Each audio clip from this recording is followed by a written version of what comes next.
ወይኔ ጉዴ አለቀልኝ። በቃ ሁሉም ነገር አብላሸሁት። በቃ ተረጋጊ። ለራስ ሳትሳሺ ለእኔ ስትል አደጋ ላይ ወደቅሽ። እትዬ በጣም ወድሻለሁ። እንዳለቀሰ እንደ እናቴ ነበር የማይሽ። ከቆሻሻ ላይ እኮ ነው ያነሳው። ማንም የሌለ ተራ ነበርክ። እንደ ቤተሰብ ተቀብዬ አሳደግኩ።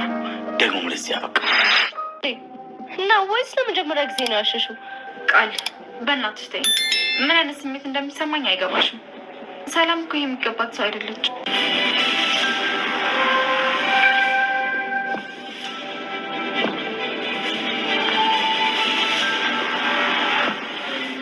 ዳግምና እንዲሁም ደግሞ ብሌን እንዲጣሉ ያደረገው ሳሚ ነው። ምክንያቱም ብሌንን ስለሚወዳት ስለሚያፈቅራት ለራሱ ማድረግ ስለሚፈልግ በዚህ መልኩ ዳግምና እንዲሁም ደግሞ ብሌን እንዲጣሉ አድርጓል ማለት ነው። ምክንያቱም እናቱን ያሳገታትና እስካሁን እናቱን ሲያሰቃያት የነበረው እራሱ ዳግም እንደሆነ የሚያሳይ መረጃ እያንዳንዱ ማለት ነው ከመጀመሪያው ጀምሮ እናቷን እንዴት እንደያዛት እንዴት እንዳፈናት የሚያሳይ እያንዳንዱ ፎቶ እንግዲህ እጇ ላይ ደርሷል ማለት ነው። ብሌን እጅግ በጣም ነበር የደነገጠችው። ምክንያቱም በፍጹም አልጠበቀችውም።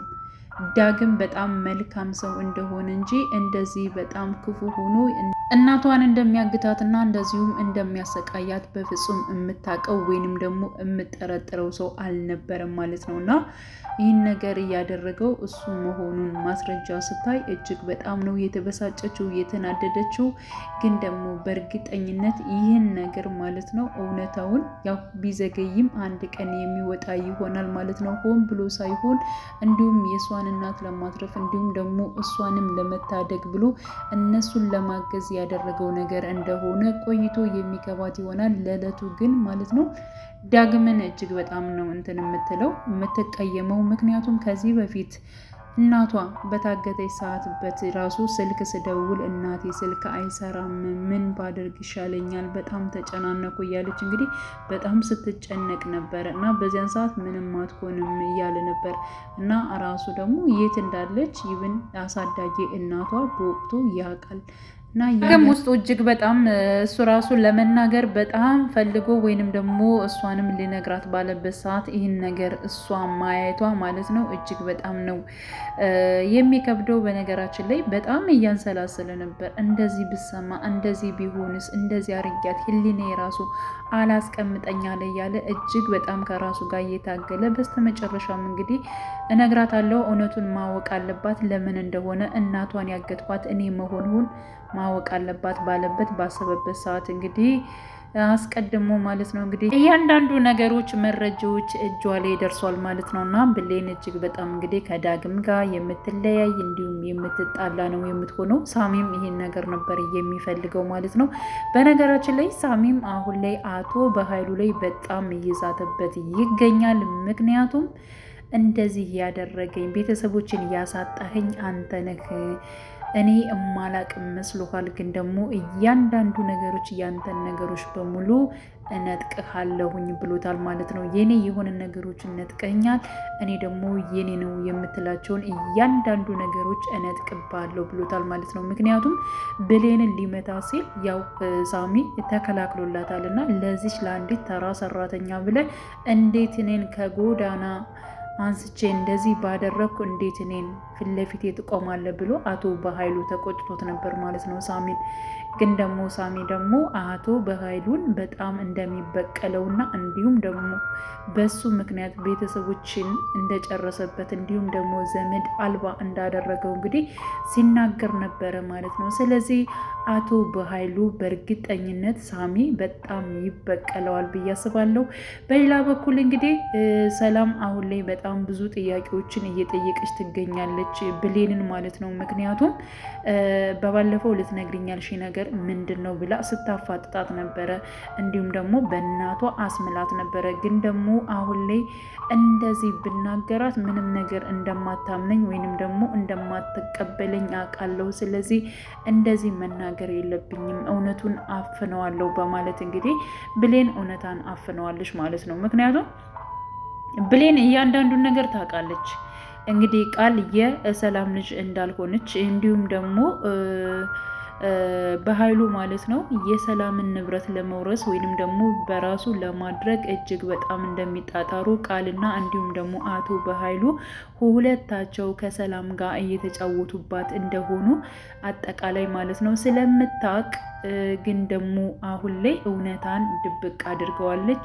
ለምን ይህን ነገር ባደርገው ይብን ራሱ እውነቱን ብናገረው ከዚህ በፊት እንኳን መርዝ አድርጋብሻለች ብትላት እንኳን አልሰማቻትም ነበረ። ምክንያቱም በዚያን ሰዓት ይብን እንዴት እናትና ልጅን እንዴት ታጣያለሽ በማለት ራሱ ሰላምም ተቆጥታት ነበር። እንዴት ልጅ እንደዚህ ታደርገኛለሽ በማለት እንግዲህ ያው ሰላም የበላችውን ምግብ ማለት ነው ወይንም ደግሞ ልትበላ የነበረችውን ምግብ ራሷ ቃል እንዴት እኔ ከእናቴ ላይ መድኃኒት አደርጋለሁ? እንዴት እንደዚህ አደርጋለሁ? አንቺ እንዴት ነው የምታስቢው? እስኪ ትክክለኛ መድኃኒት አድርጌ ከሆነ እኔ ምግቡን እበለዋለሁ በማለት እንግዲህ የሰላምን ምግብ አንስታ ራሷ ቃል ነበር የበላችው እና በዚያን ሰዓት ምንም አልሆነችም። ምክንያቱም በወቅቱ ምግቡን ስላልመረዘችው ማለት ነው። እና ያን ሰዓት ምንድን ነው ሰላም የተቆጣችው ብሌንን ነበረ። እንዴት እንደዚህ ታደርጋለሽ? እሷ እኮ እንደዚህ አታደርግም በማለት እንግዲህ ቃል እውነተኛ እንደሆነች ነበር የተናገረችው። በነገራችን ላይ የቃል ልጅ አለመሆኗ የምታውቀው ሰላም በማን ጉዳይ ወይንስ ደግሞ በማን ምክንያት ነው ስንል በእርግጠኝነት የቃል ጓደኛ እያንዳንዱን ነገር ሚስጥሩን ሰምታለች ማለት ነው። እና በባለፈው እንግዲህ ቃልን ልጠይቃት በመጣች ሰዓት አመናጭቃ ነበር የላከቻት ማለት ነው። እና ምን ብላታለች ራሱ በቃ እያንዳንዱ ሚስጥርሽን እንደነገርሽኝ የረሳሽ መስሎሻል ምናምን ነገር በማለት እንግዲህ ያንን ነገር እዛላታለች። ስለዚህ የቃል ጓደኛ በእርግጠኝነት ማለት ነው እያንዳንዱን ነገር ቃል የሰላም ልጅ እንዳልሆነች እንደዚህ ለገንዘብ ብላ የእሷን ንብረት ለመወረስ ብላ ንብረቷንም ከወረሰች በኋላ ራሷ ሰላምን ለማጥፋት ለመግደል እንዳሰበች ያለውን ነገር በሙሉ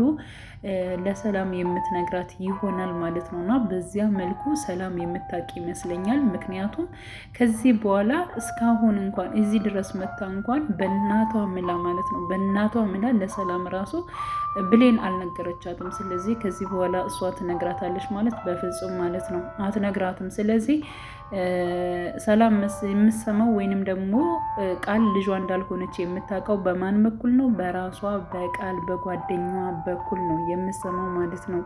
እና አሁን ላይ እንግዲህ አቶ በኃይሉ ለአንዴና ለመጨረሻ ብሌንን አስጠንቅቋታል። በቃ አርፋ እንድትቀመጥ ምንም ነገር እንዳታወራ እንዲሁም ደግሞ ካወራሽና እንደዚህ አይነት ነገሮች ከተናገርሽ እናትሽን እገልልሻለሁ በማለት እንግዲህ እያስፈራራት ይገኛል ማለት ነው። አሁን ላይ ዳግም ምን ሊያደርግ ይችላል? እውነቱን ለማስረዳት በጣም የሚጣጣር ይሆናል በእርግጠኝነት ማለት ነው። ያው ብሌን ላታምነው ትችላለች፣ ግን ደግሞ ከጊዜ በኋላ የምትረዳ ይሆናል ብዬ አስባለሁኝ። እንዲሁም ደግሞ የብሌን እናት እንዴት እንደሆነ እሱ ለእኛ ብሎ እኮ ነው እኛን ለማዳን ብሎ ነው ብላ እንደምትናገር ተስፋ አደርጋለሁ። ምክንያቱም ደግሞ ደጋግሞ ለምንድን ነው እንደዚህ ያደረገው? እንዴት በራሴ በእጄ ጎርሰ እንዴት አንተ የብሌን ጓደኛ ሆነ እንዴት እንደዚህ ታደርጋለህ? በፍጹም የልጅ ጓደኛማ መሆን አልነበረብን በማለት እንግዲህ ደግማ ደጋግማ የብሌን እናት ማለት ነው ስትናገር ነበረ።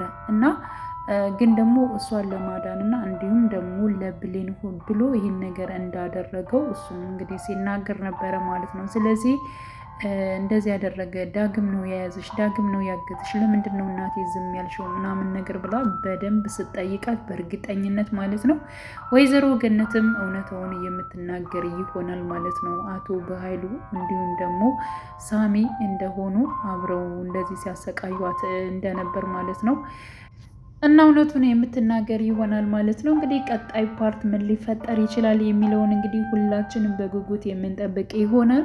ውድ ቻናሌ ተከታታዮች ቤተሰቦች በያላችሁበት ሰላማችሁ ይብዛል። ለቤቴ አዲስ የሆናችሁ የደውል ምልክቱን በመጫን ቤተሰብ የሆኑ ነባር ቤተሰቦችም ስለምታበረታቱኝ እጅግ በጣም አመሰግናለሁ። መልካም ጊዜ ተመኘውላለ